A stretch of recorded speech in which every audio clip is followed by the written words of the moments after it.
Donc assez calme finalement sur l'indice, même si certaines valeurs ont beaucoup décalé. On pourra parler d'Orpea aujourd'hui qui a vécu une incroyable séance. Juste avant, on va apporter un coup d'avance à ceux qui nous suivent. Tesla va publier ce soir, après la clôture des marchés américains à 22h30, ses résultats.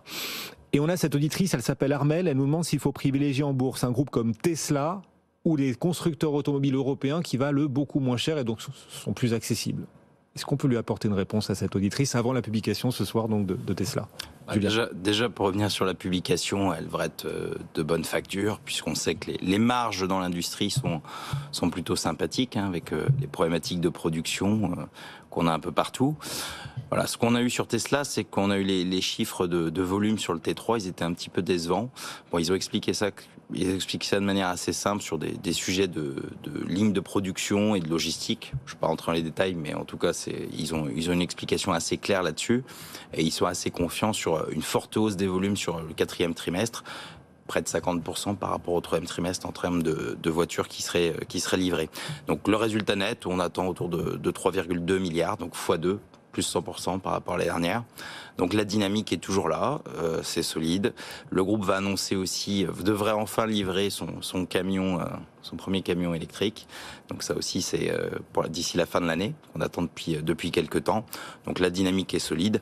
Maintenant, c'est vrai qu'en termes de valorisation, si on compare avec les autres constructeurs, on peut fortement s'interroger avec des multiples de valorisation qui sont sans commune mesure. Pour donner une idée, en multiple de BE, d'EBITDA, vous êtes à moins d'une fois sur un Stellantis, quand vous êtes à plus de 20 fois sur un Tesla. Donc on parle pas de la même chose. À notre sens, c'est excessif. Voilà, maintenant, le marché a envie de payer ce prix-là. Est-ce qu'ils sont capables de prendre 100% du marché? Enfin, j'exagère un peu, mais moi, j'y crois pas personnellement. Voilà, mais on voit en tout cas qu'il y a une prime très forte au modèle très électrifié, haut de gamme. On le voit avec le succès de l'introduction en bourse de Porsche. Mais voilà, il y a des choses à regarder du côté de Mercedes, du côté de Volkswagen qui a introduit Porsche dans de bonnes conditions, qui va introduire Lamborghini.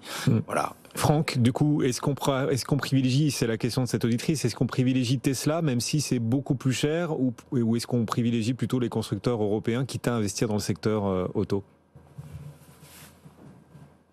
Alors ouais, on est vraiment sur deux cas de figure qui s'opposent, littéralement, sur les niveaux de valorisation. On a deux extrêmes. Stellantis, par contre, il faut bien noter que les bénéfices attendus de Stellantis pour les 3 prochaines années correspondent aux bénéfices réalisés l'année dernière. Donc en gros, on n'a aucune croissance des bénéfices attendus aujourd'hui pour Stellantis par les analystes qui couvrent le dossier.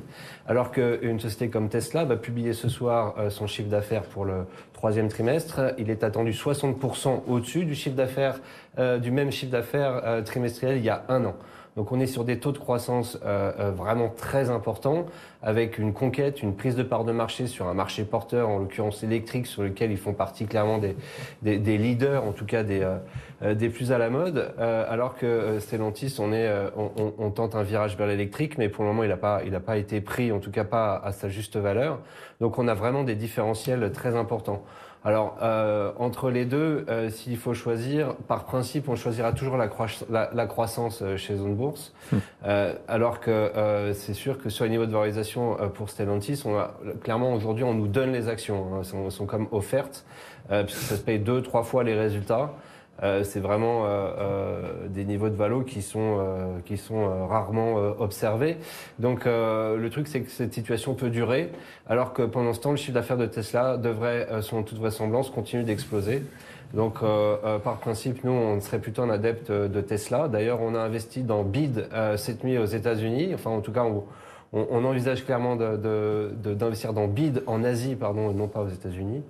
Et la publication de Tesla donnera le pouls aussi sur les niveaux de valo. C'est sûr que la déception peut faire très très mal. Alors que pour le coup, Stellantis, on a un risque qui est bien moindre.